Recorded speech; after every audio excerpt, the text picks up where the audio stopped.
Imagine you're driving home. Suddenly, traffic stops. You wait 5 minutes, 10 minutes, 30 minutes, and nobody is moving. You check your phone. There's an accident several miles ahead. Then you realize something. You don't know how long you're going to be sitting there. Now imagine the same situation, but it's snowing, or there's a hurricane, or flooding has shut down the roads, or a major storm has knocked out power and caused widespread damage. Your vehicle isn't moving, your phone battery is dying, and your gas tank is getting lower. And now ask yourself, what do I have in this car? Because when the road stops, your vehicle becomes your lifeline. Peace. Welcome back to the Modest Prepper. Now, this is the last chapter in the Prepared Home series, but we're heading to a part that's a part of your home somewhat. It's your vehicle. It's the place that you're in multiple times, whether you're traveling to work, school, running errands. In this day and time, a lot of people have cars. And we've already prepared the kitchen, we've prepared the pantry, the bathroom, and we've started preparing the garden. And today we're taking preparedness outside of the home, because your vehicle, it's a part of your preparedness plan too. So let's get started. You don't have to prepare for some dramatic collapse to need an emergency vehicle kit. You could be caught in a snowstorm, a severe thunderstorm, a hurricane, flooding, tornado, road closure, traffic accident, construction, bridge closure, a power outage affecting traffic signals, or just a massive traffic jam. And I experienced this firsthand just 48 hours ago. By the time you see this video, it will be about a week. But it was a storm here in Maryland. And when I say, we usually don't see tornadoes that much. So when I got the alert that it was a thunderstorm warning, I didn't really put too much thought into it. I said I'm going to continue driving to do what I have to do. And it started raining, didn't bother me. But the rain got stronger. The alerts kept coming. It was one alert after another, and it seemed like I was driving right into this major storm. My windshield wipers were at high speed, and I still could barely see. I was driving 5 miles per hour with my hazards on the highway. Other people were driving with their hazards on. Some people pulled over because it was just that serious. And I'm going to be honest with you all. I started panicking. I said, why did I keep going? Why did I not listen to the alerts? And I started praying, and I said, just God, please get me home. You know, I've learned my lesson. I don't want to be caught in anything like this again. And I started thinking to myself, if I had to stay in this car long term, if I had to pull over and just wait an hour or two, is there anything I would need? And sometimes, the problem isn't your vehicle is broken. The problem sometimes is that the road is broken or it's not safe. And you may be perfectly capable of driving, but you can't go anywhere. And that's why I want us to start thinking about our vehicle differently. And when I say us, I'm including myself for sure, because that taught me a huge lesson. Our car isn't just transportation. For a period of time, it can become a place where you wait, a place where you stay warm, a place where you stay hydrated, a place where you charge your phone, and if necessary, a place where you wait for help. Now let's start with one of the simplest preparedness habits. Don't routinely let your gas tank go almost empty. And when I was in this storm, luckily I had a little over a half tank of gas. I usually try not to let it go below, so I felt pretty comfortable with the gas. But you don't have to top it off every time you drive past the gas station. But if severe weather is approaching, or you're going to be traveling, don't wait until the fuel light comes on. So many people say, well, I know my car. You know your car until you don't know your car. In a fuller tank, it just gives you more options. You may need to take a detour. You may be sitting in traffic. You may need to leave an area. You may need to drive farther than you expected. And remember, fuel isn't just about getting somewhere. It's about keeping your vehicle available when you need it. So the next part, number 2, building a vehicle go bag. Now let's talk about one of my favorite additions, a vehicle go bag. Now this doesn't have to be some giant military style backpack. Just think practical. Think about what you would want if you unexpectedly was stuck away from home. Inside your bag, consider having a change of clothes, an extra pair of socks, a basic first aid kit, personal hygiene items, work gloves, a flashlight, extra batteries, a small emergency blanket, and some basic tools. The idea is simple. If you couldn't get home immediately, could this bag help get you through the next several hours? Number 3, an extra pair of shoes. Now here's one that people rarely think about, shoes, especially, women. Imagine your car becoming disabled. Imagine there's a flooding ahead and you've been sitting in traffic for hours and eventually you have to leave the vehicle and walk to a safe location. Are you wearing dress shoes? Are you wearing flip-flops? Are you wearing the Crocs that people wear often? Are you wearing high heels or shoes you can actually walk several miles in? So keep an old but usable pair of walking or athletic shoes in your vehicles and a pair of socks. This is one of the items you may never need until the day you're extremely glad that you have it. Number 4, water. Water is one of the most simplest things you can keep available. So have some drinking water in your vehicle, especially for long trips. And you can also keep shelf-stable water or rotate bottled water regularly. And don't forget that extreme temperatures, it can affect stored water and the containers themselves, so check your supplies periodically. Number 5, food. Now, you don't need a 5-course meal in your trunk. You just need something simple.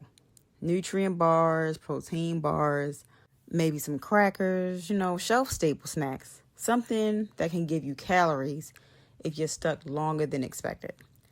And this is especially important if you're traveling with children, older adults, or anyone who may need food on a regular schedule. Number 6, a power bank. Now, imagine you're stranded and your phone says 5%. And that's when you realize your phone isn't just entertainment. It may be a connection to family, emergency services, roadside assistance, maps, weather alerts, and just information, period. So keep a charged portable power bank in your vehicle. Even better, keep a charging cable that works with your phone. And periodically check the power bank to make sure it actually has a charge. Because an emergency battery with an empty battery is just an expensive paperweight. Number 7, a flashlight. Don't depend exclusively on your phone's flashlight. Just keep a dedicated flashlight in your vehicle. Keep extra batteries for your flashlight if you use them. And a headlamp, it's another excellent option because it leaves both hands free. If you're changing a tire at night, if you have to look under the hood or walking around a disabled vehicle, having light matters. Number 8, blankets and warm clothing. If you live somewhere where temperatures can drop significantly, keep an emergency blanket or warm blanket in your vehicle. And you can get some of those Mylar blankets. They can keep you warm and they're not that expensive. And add gloves, a hat, extra socks, and additional layers appropriate for the climate that you're in. Because being stuck for hours in cold weather is very different than sitting comfortably in your living room. Your vehicle's heater may not always be available, and that's just something you don't want to discover after you're already stranded. Number 9, first aid. Your vehicle should have its own first aid supplies. Not necessarily everything you keep in your home, but enough to handle common minor injuries. Band-aids, medical tape, gauze, antiseptic wipes, tweezers, disposable gloves, any basic supplies that's appropriate for your family. If you're one of those families that have to have something like an extra inhaler or If you have a severe allergy, just think about those things that you want to have too. Because if something happens on the road, you want to be able to address something minor before it becomes something major while you're waiting for help. Number 10, a basic car emergency equipment. Now, let's talk about the vehicle itself. Consider having jumper cables, a portable jump starter, a tire pressure gauge, a portable tire inflator is a good option. Reflecting warning devices, those emergency roadside triangles they have, a basic toolkit, even a windshield scraper if you live somewhere with snow and ice, or you live somewhere where you get winter, so you would need that. And whatever other equipment that's appropriate for your particular vehicle. And here's something important. Know how to use it. Buying jumper cables doesn't help much if you never learn how to safely use them. You're dealing with batteries, electricity. You do not want to hurt yourself or mess up your vehicle. Number 11, know how to change a tire. I'm speaking particularly to myself on this one because I have not learned yet. My husband wants to teach me, but I just have not taken the time, honestly, so I need to learn. Because I do know where my spare tire is, and you have to ask yourself, do you know where it is? Have your vehicle ever had one? Where is the jack? Do you know how to use it? Just take a few minutes to find out, and if your vehicle doesn't have a traditional spare, then understand what your manufacturer may recommend for a flat tire. Maybe fix a flat. That's an option too. Preparedness isn't just having equipment. It's having the knowledge to use the equipment. Number 12, weather-specific preparation. Your vehicle kit, it should change with the seasons if you're in one of those states that gets all 4 seasons. So for the winter, think blankets, warm clothes, gloves, hats, ice scraper, shovel appropriate for your vehicle, traction materials such as sand or kitty litter, and adequate windshield washer fluid. For hurricane and rain season, think water, food, charged power banks, emergency communications, first aid, a flashlight, and most importantly, know whether you're traveling to an area affected by flooding. Never assume your vehicle can safely drive through floodwater. If it looks too high, it probably is. Don't get yourself stuck because you say, oh, I can drive. You hear a lot of people say that.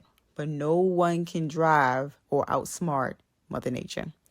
Sometimes the smartest preparedness decision is simply don't get on the road. Number 13, weather alerts. Your vehicle preparedness plan should begin before you leave the driveway.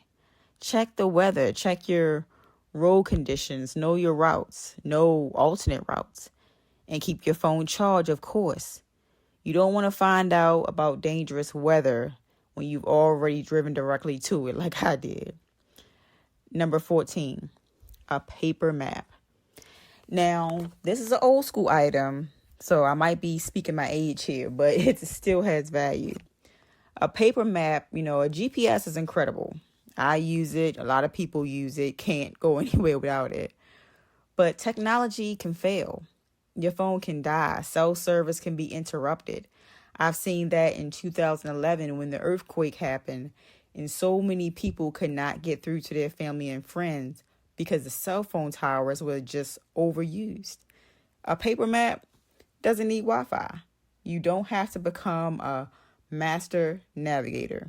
Just know how to identify where you are, where you're going, and the major roads around you. Number 15, cash and important information. Consider keeping a small amount of emergency cash somewhere secure and have important emergency information accessible. Emergency contacts, roadside assistance information, insurance information, vehicle information, and any medical information that will be important for first responders or caregivers to know. Don't leave sensitive information sitting openly in your vehicle. The goal is preparedness, not creating a security problem. So as we wind down, let's put this all together. You're driving home. Traffic suddenly stops and you don't know why. You wait 1 hour, 2 hours, maybe longer. Your gas tank is getting lower. Your phone battery is dropping. You're hungry. It's getting cold. Now imagine the difference between these two vehicles. Vehicle number one has an almost empty tank, no food, water, no blanket, no charger, no flashlight, no first aid kit, no extra shoes, and no idea what to do.